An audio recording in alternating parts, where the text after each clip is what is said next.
In April of the 22nd year, the Bureau District authorities decided to give African Americans $25,000 each on a one-time basis, provided that this person lived in the district from 1919 to 1970. That is, this Negro. Oh, forgive me for my tactlessness. This African American must be at least 52 years old. A priori, it is believed that he was subjected to racial discrimination at that time. Ray Mabry, the mayor of Princeton, delayed the payment until the last. It was well known that he disliked Negroes, even though he was a pronounced mulatto. His maternal grandmother is a native of Burundi. But, under political pressure from the state authorities, the money was still allocated. And what do you want? If the Attorney General of the state of Illinois is none other than Kwame Raoul, and he is known to be a Cameroonian, the funds received were allowed to be spent exclusively on improving housing conditions. This is how they stipulated the issuance, receipt, and use of a loan. Local black citizens instantly figured out how to cash out and what to spend such a significant amount on. In Princeton, the administrative center of the county, the demand for residential buildings instantly increased. Individual houses were resold 3 times a week, and while the county council was scratching their heads, the money quickly dispersed. Every last penny. I don't know where, but the Princeton Negroes walked for 3 months. Desperately. With a flourish. Due to increased demand, the price of cream soared to $200 per gram. Whiskey and bourbon flowed freely. There are few blacks in the town. According to my file, there are only 172 adults, out of almost 8,000 people in the city. But they cause more trouble than all the other residents combined. And despite the fact that the abolitionist movement originated here, in our district and even in our city, niggers are somehow disliked here. These guys have not organized into a community, but they live quite compactly in the north of the town, next to the warehouse district.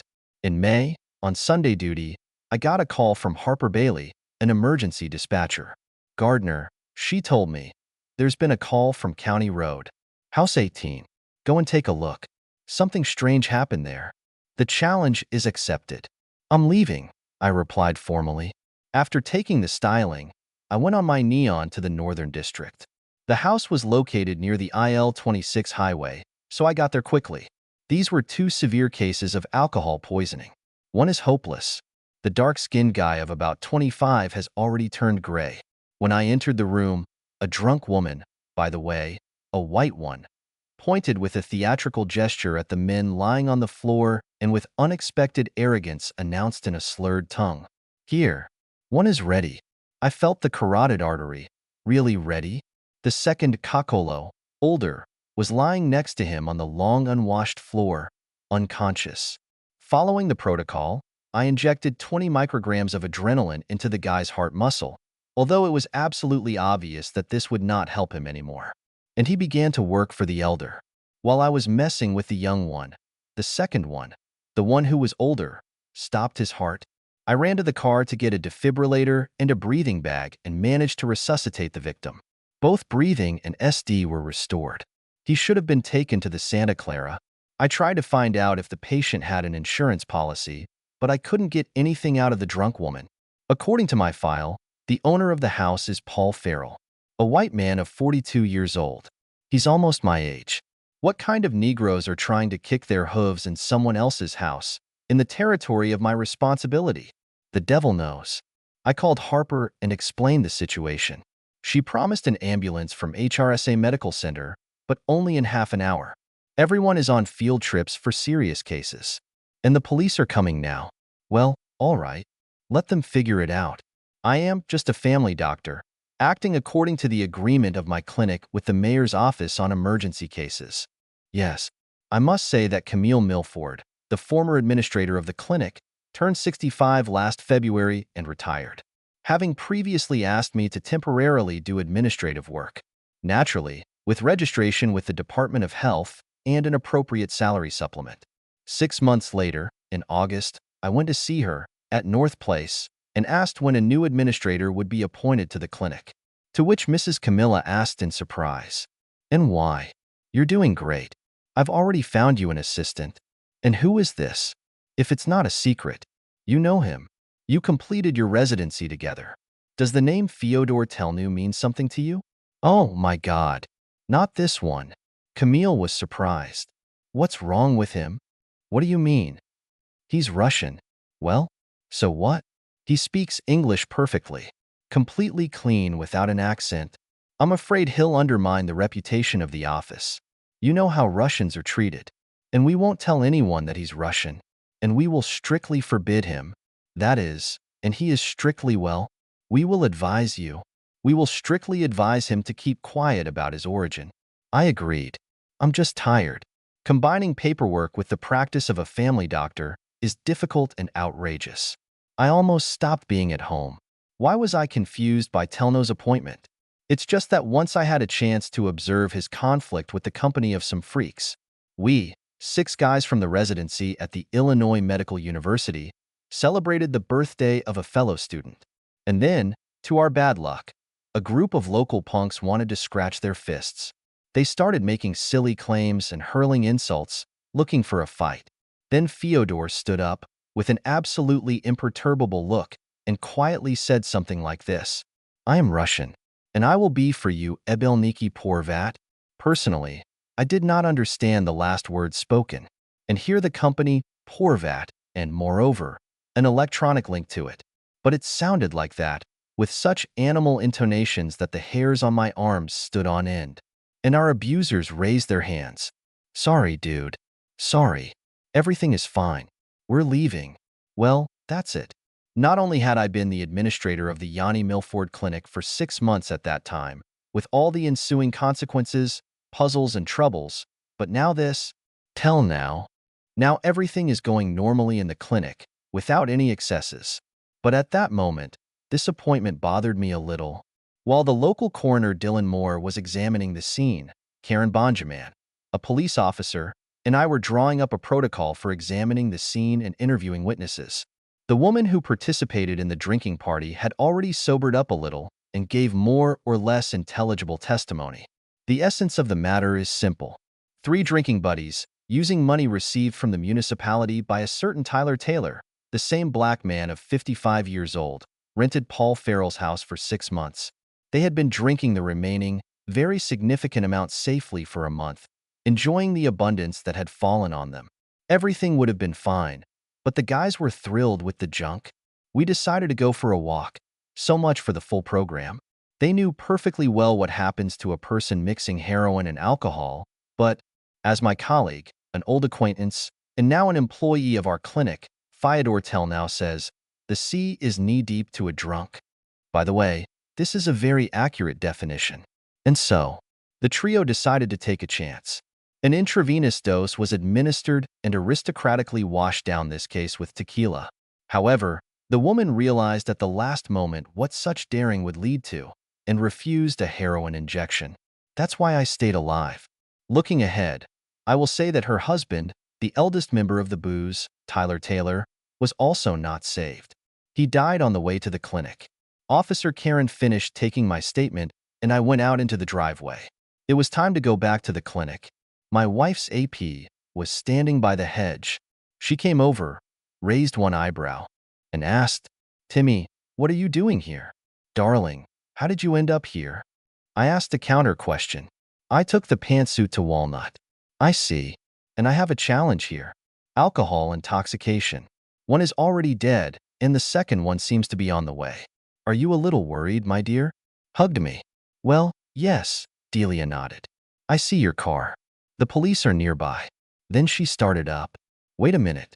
Isn't this Paul's house? Paul Farrell? He doesn't drink or smoke. Deli has lived in this city all her life and knows everyone. Well, or almost all of them. He rented the house to the family. A white woman has a black husband. They made this mess here. And the girl? Deli asked. I was surprised. What girl? That girl over there. His wife pointed to the second floor. I looked around. A girl was looking out of the attic window. About 14 or 15 years old. Mulatto. Damn it. No one thought to go up. I returned to the house. Officer Karen and I went up to the room on the second floor. Delia followed us in. The frightened little girl was sitting on the bed, and she looked warily at Karen and then at me. Benjamin took off her cap, scattering her hair over her shoulders. That's what policewomen are taught to do when dealing with children, to emphasize their gender identity, since children trust ladies much more than men. The police representative began to ask about the girl's identity, her first and last name. I checked her SSN card, but then my wife asked the main question. Melissa, when was the last time you ate? The girl was scared. She answered almost in a whisper. Yesterday, at lunch. The time was approaching 3 o'clock, and the child had not yet eaten. Shitty parents. That's it. Karen, his wife said, let's finish the bureaucracy, and I'll take the girl somewhere to feed. It won't be long, and then you'll be thinking about juvenile justice. Okay, won't she run away? Benjamin was afraid. Karen, look at her, his wife said. She's barely moving from hunger. Where can she escape to? And we took Melissa Taylor to the Italian restaurant Paisonos. It's nearby. I kept stopping the girl in her attempt to stuff everything into herself at once. And Deli was sitting on the side, her cheek propped on her hand. And she looked at the poor child, then at me.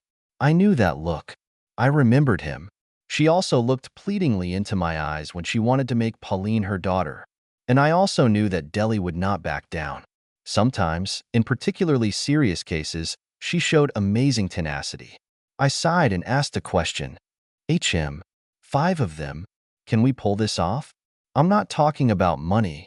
Deli leaned over and gave me a short hug. Thank you, Timmy.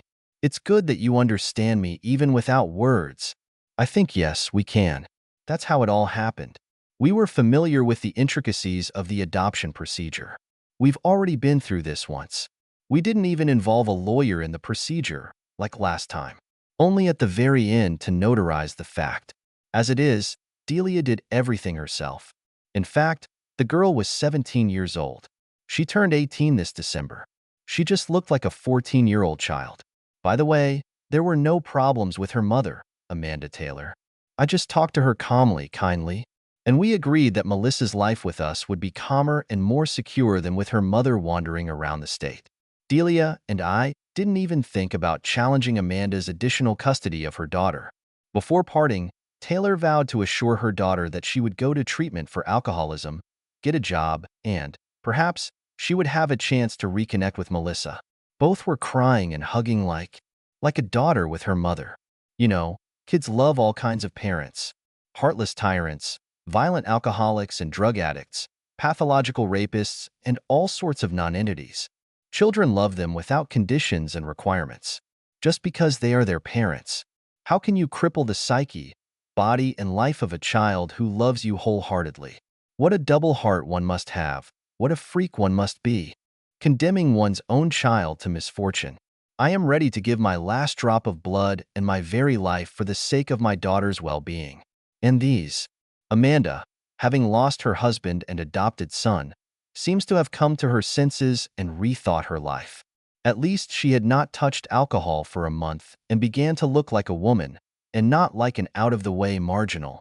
Looking ahead, I will say that until now she constantly comes to visit her, and now our daughter. He brings gifts and talks to Mel for a long time. It seems that Amanda has found the strength to correct her fate. She lives in Springfield with her old mother. He's saving up money, saving every penny, intending to lease a house here in Princeton to be near his daughter. At least that's what she says. Melissa, poor girl, it was only a month later that she smiled for the first time. But 2 months later, she was already the head of our girl group, an inventor and an entertainer. Mel, as a mother hen, took care of our 4 daughters, sometimes scolded them for inappropriate pranks and protected them like her own sisters.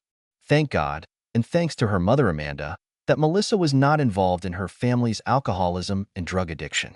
When I looked at her secondary school certificate, I was surprised by the grades, A and B, and not even a single C. Although, as she said, she had to do her homework on a stool, kneeling in front of her. Such were her family's living conditions. The girl, for some reason, missed 1 year of study and was a year older than everyone in her class. At that time, she had 1 year left to study before graduating from high school. My daughter wanted to become a nurse and therefore chose the specialization biology and organic chemistry. Looking ahead again, I admit that when it came time to choose a college, Mel and I had a serious conversation. I explained to the child that the nurse, these are bloody and purulent bandages, ducts from under bedridden patients, the stench and moans of patients. Doctors are much further away from all this, and nurses, they are at the peak of suffering and all the abomination that accompanies the disease. I recommended that she think about it properly. Melissa realized that I went through this school of life myself, and I know what I'm talking about. By the time of this conversation, she had been living in our family for more than a year and was constantly hanging around Delia, often disappearing with her in sewing workshops. However, so are our eldest daughters, Elizabeth and Pauline. I suspect that Dell was preparing assistance and a shift for herself. Melissa graduated from high school in the 23rd year and enrolled in the same distance learning course that my wife graduated from, plus she took short-term computer design courses. My wife was delighted with this. All this is, of course, the background. After 6 months that Mel lived in our family, she began to call me Dad and Deli Mom.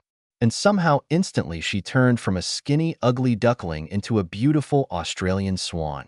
From a scared and afraid teenager to a cheerful and funny girl. Children of African blood grow up quickly. With a normal, calm, well-off life, Melissa's figure instantly rounded. Her boyish breasts with 2 figures acquired grapefruits of mammary glands, and the lower part of her body acquired elastic ovals of buttocks and a pronounced waist. Deli shared her concerns with me. Timmy, she told me, I'm starting to get scared. Our girl is becoming a woman too quickly. Talk to her. Delegate talked to her not as a mother, but as a wise friend. I can't talk to her about such things, you know? She just won't tell me much. Deli talked. They locked themselves in Melissa's room right after dinner. The wife came out of the girls' bedroom only half an hour later. The girls and I were playing pig yet. We had, among other things, such a card game. Well, how is it? Did you talk? Yes, we talked. Elizabeth, concentrating on shuffling the cards, casually asked, Did you talk about making love? No. The wife was surprised. What makes you think that? Well, usually, when adults start to keep secrets, they talk about making love. Yeah. The child is 11 years old. And these are the questions. Children are growing up so early now. No, Betty, Delia replied. We were talking about other, equally important things. For example, the eldest did not lag behind. For example, about health. And to me, listen, Timmy, the child needs to be examined. Her breasts hurt. I was wary. Come on, let's go. Mel was sitting in front of her computer, thoughtfully looking at some cartoons online. I pulled up a chair and sat down next to him. Daughter, Mom said that you have painful sensations in your bust. Is that true? Melissa's cheeks darkened. This is how black citizens blush. Yes, Dad. Baby, take off your top. I'll examine you. Mel looked at her mother, startled. Take it off, Delia said. Your father is a doctor. Mel's face darkened completely, and she awkwardly pulled off her clothes. That's it. Put your hands behind your head. I was explaining to Deli what I was doing. Look, there is no breast asymmetry. Both mammary glands are not deformed. Now I'm going to palpate the object. I gently squeezed both of my daughter's tits. There is no discharge. I walked in a circle on each of the bulges. There are no hardenings and knots. I felt higher, in the direction of the armpit. Lymph nodes are normal. In general, everything is fine. When will my period be? Melissa was even sweating with excitement. Deli replied, In 3 days. I turned to my daughter. Get dressed, sweetheart. It's your breasts that are growing. Plus teenage increased hormones and a hormonal surge before menstruation. Are the painful sensations acute? No, Mel whispered confusedly. They hurt. Massage your bust before going to bed. Slightly. And everything will be fine. Mel pulled on her tank top and asked with downcast eyes, Will I have big breasts? Is it the same as Mom's? You mean Delia? I asked. Well, yes. Amanda's mom doesn't have much there. I do not know how she raised me when I was little. Well, I thought, judging by your growth rate and your overall build, you will have impressive tits. Just the kind that the male half of humanity likes. Durchkowskinola glaza, ulubnulis. Mom, Dad, thank you. You're welcome. I chuckled. I have to tell you when we are. That is, when Delia completed all the documents for adoption, I took the girl to the diagnostic center for a full health check. An absolutely healthy child, only a little exhausted. Nervous exhaustion was also observed. As it is, everything is fine. Therefore, I was calm about my daughter's health. I'm wondering, is that why it works like this? When children have to go to school in kindergarten, you can't get them in the morning. You persuade, you are conscientious, sometimes you command. But they are always sluggish, sleepy, and uninitiative. But on Saturday and Sunday, the daughters wake up at the crack of dawn. After all, there is an opportunity to be lazy, soak up in bed. But no, they jump up at 6 o'clock and rush to their parents' bedroom. Full of energy, the girls climb under the covers to shake, ask questions, giggle, and jostle. And it's such a great time. Such wonderful days of the week. Such a delightful awakening. The eldest, Elizabeth, turned 11. The youngest, Gladys, is only 5. And Melissa didn't participate in our morning, noisy dumps. But after I examined her, she came to our bedroom for the first time on Saturday morning. I looked in and stood in the doorway.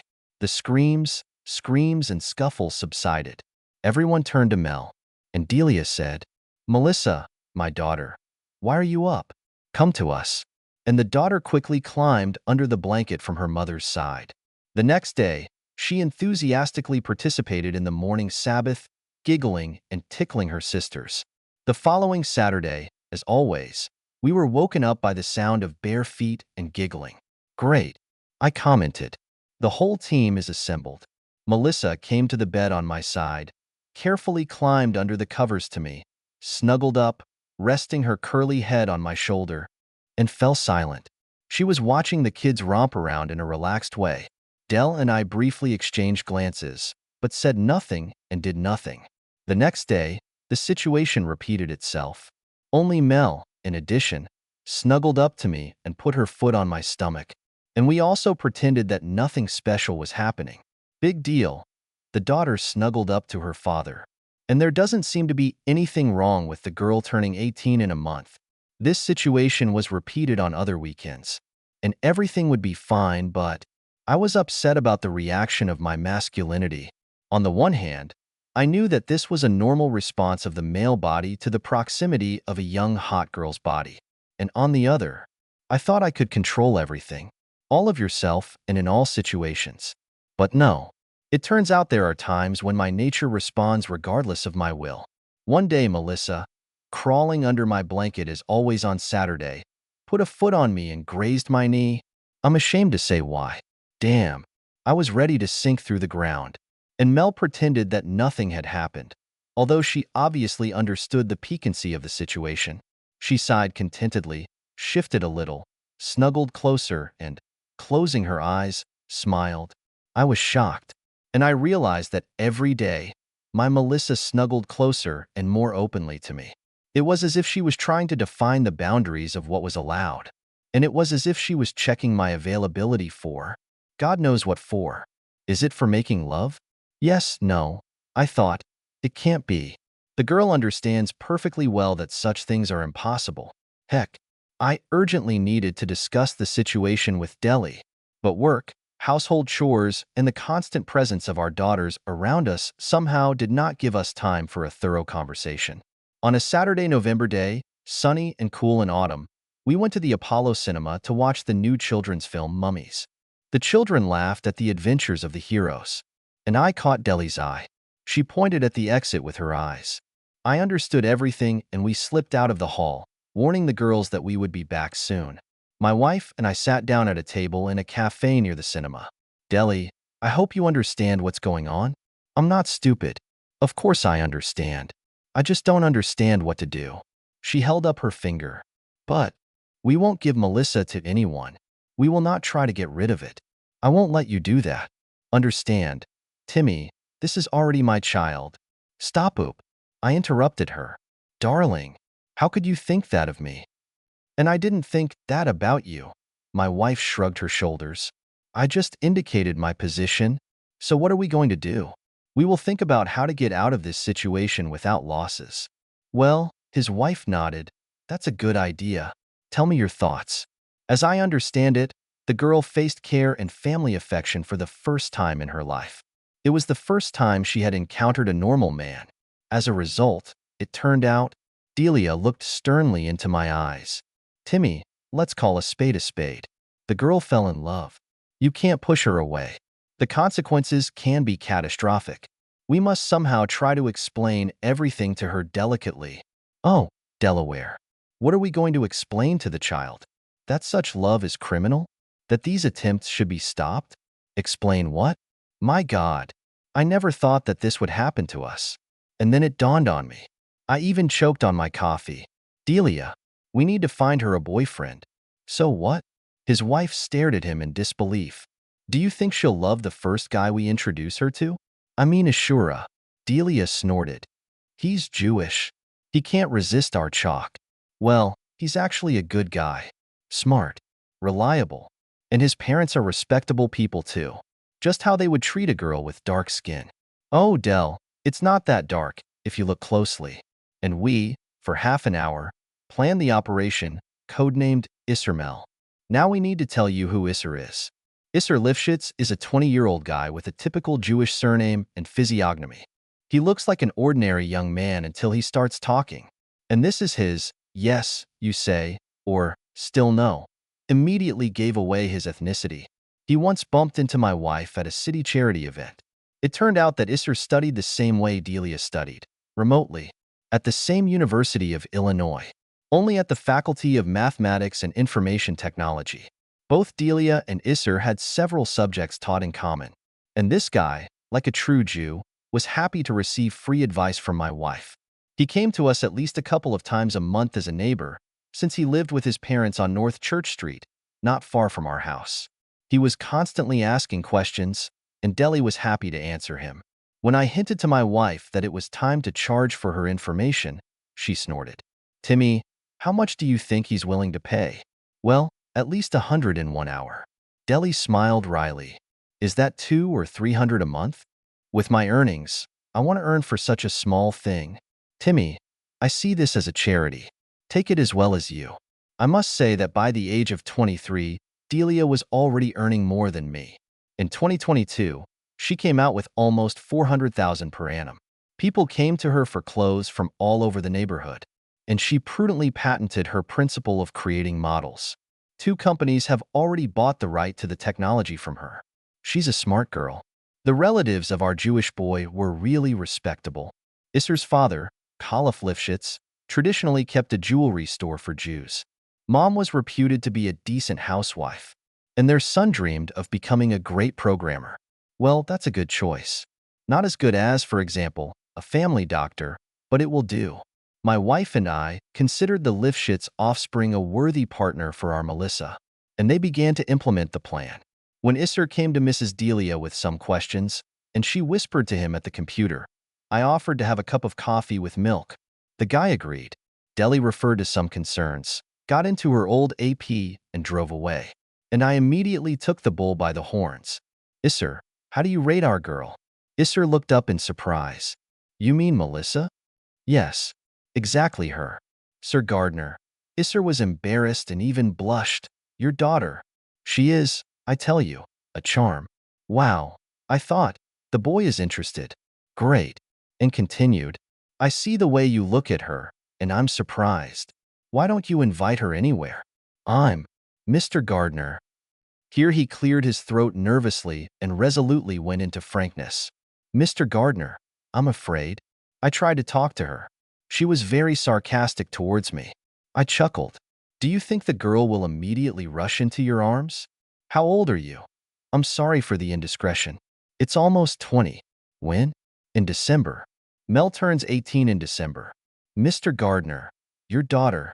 I like her, but I've already had girlfriends and, I confess, I'm not a boy anymore. But Melissa, I don't know how to approach her. And you, I asked, would you like to approach her? And if yes, then with what intentions? With the most serious ones. That is, a wedding, children, a house and all that? Isser paused, thinking about something. Then decisively, yes, the wedding and all that. For some reason, he leaned across the table to me and whispered, You see, Sir Gardner, I've been dreaming about her lately. I can't do anything about it. Maybe it's love, sir? I'm afraid so, yes. Excuse me, Sir Gardner, but for what reason are you interested in my attitude towards your daughter? I chuckled. Sir, this is my daughter. Do you understand? And I would really like her to be happy. And in work, and in life, and in the family. And of all the guys I know who are candidates, you are the most decent and most promising young man. I, like any father, wish my daughter well. I think you're a great match for her. And more. I have already lived a lot and understand many issues. If you need my advice, ask, don't be shy. And he immediately asked, Good. How do I ask her out? Just invite me, and that's it. And I'll give her a little push to make a decision. But, Mr. Gardner, how do you treat a girl to get her interested? What should I say? I laughed. Talk? Boy, you don't have to say anything. The girl needs to be listened to. Listen with interest. Listen, agree, ask leading questions. To sympathize and admire. Laugh in the right places. Do you understand my point? And she's going to date me? Yes, it will. The ability to listen is very binding. So I'm inviting her, after all. Go ahead, my friend. Forward. That same evening, when all the elders were kissed goodnight, when fairy tales were read to all the younger ones and blankets were tucked in, when we finally got to bed ourselves and made love as usual. Well, that's our habit. Deli sat on top of me, moving smoothly and flexibly and pumping pleasure from our contact. Timmy, how about you? With Melissa? Oh, dear. We seem to be fine. I'm with her. Oh, I keep talking about our boyfriend. Oh, she leaned towards me, her bust hanging over my face. A kiss. I sucked on a dark pimple. Oh, how good. She is. She seems to be. I started to treat him more attentively. Oh, and Kinder. Did you talk to him? Oh, did you talk to him? Yes, I talked. My darling. My happiness. My joy. Arg. Yes, added the intensity of Deli. Now, that's it. Tii me I. I grabbed a pillow and put it on my chest, and the wife collapsed into her face and mumbled hollowly. We constantly used the pillow as a silencer in such situations. Then we lay with our arms around each other, my wife's head on my shoulder. We rested. You know, Delia whispered, I think sometimes I could have made a lot of mistakes in my life. I could have lost my virginity, for example, with that guy you nailed at the Black Rose. Remember? I remember, of course. If that had happened, I would have crippled myself for the rest of my life. I wouldn't have you and my girls. And never would I get such happiness from making love as you and I do. To be honest, I was wary. Why this philosophy? And Deli continued, and I'm afraid for Melissa. Some jerk can ruin a girl's whole life in a few minutes. Honey, you and I are not going to let this happen. Yes, we will try our best. But sometimes I think it would be better if you were her first, and not some freak. Yeah. I knew this conversation would lead to a bitter and unacceptable conclusion. I really wanted to explode. Well, I'm not like that, damn me. But I restrained myself. Delaware, you know yourself that this is unacceptable. Please put such thoughts out of your head. It's unnecessary. You and I need to teach the child proper behavior, including in bed. Then I remembered some information. And besides, I am a little familiar with the upbringing of children in Jewish families. I'll tell you, they have the right upbringing. So am I. Isser, on the other hand, asks me some things, and I will try to give him useful advice. Dell lifted her head. What's he asking you? Oh, everything. Okay, let's go to sleep. Too late. His wife propped herself up on her elbow. Hey, you tell me. What other secrets? You want me to suffer all night without sleeping? And we discussed our problems for another half hour. A couple of days later, I was driving Mel to school. She was late with the packing, and the bus left without her. Of course, she did this on purpose. I had to take her in my car. Melissa looked unhappy. She didn't say a word on the way. There were 20 minutes left before the start of lessons when I stopped at the school. Mel, my daughter, is something wrong? Are you upset about something? She sighed heavily. Dad, I'm in a difficult situation. I know I have to talk to you about this. but I really don't want to upset you. Oh my God, Melissa. What happened? Are you all right? My daughter, if you're in trouble, believe me, I'll solve all the problems. Dad, I'm not in trouble. You have it. Go on. Mel has made up her mind. It seems to me that Mom and Isser are having an affair. It made me laugh, but I tried not to twitch a muscle. And where do these conclusions come from? She talks about him a lot, praises him all the time, and even admires him. What does she say? She says that he is a very smart, very decent and handsome guy. Yeah, my daughter, I have the same opinion about this guy. He is very smart, very decent, and if I start talking flatteringly about him, you're not going to assume that I'm having an affair with him, are you? Melissa stared at me, but after a second, realizing that I was joking, she burst out laughing. You have it. Novel. With a guy. The folder, you know. Then she calmed down. Okay, Dad. I should have said it, and I did. Thanks for listening. Daughter, I want to ask you something. Tell me frankly, don't you think Isser is smart, decent, and handsome? Well, Melissa froze. He really is like that, but I don't talk about him all the time. I don't think about him all the time. I have someone to think about. I looked at our girl for a long time and carefully, and she darkened her cheeks and whispered, Timmy, I understand that I have no right. I can't be with you, be the way I want it to be, but I can't do anything to myself. Sorry. Melissa, you don't need to apologize.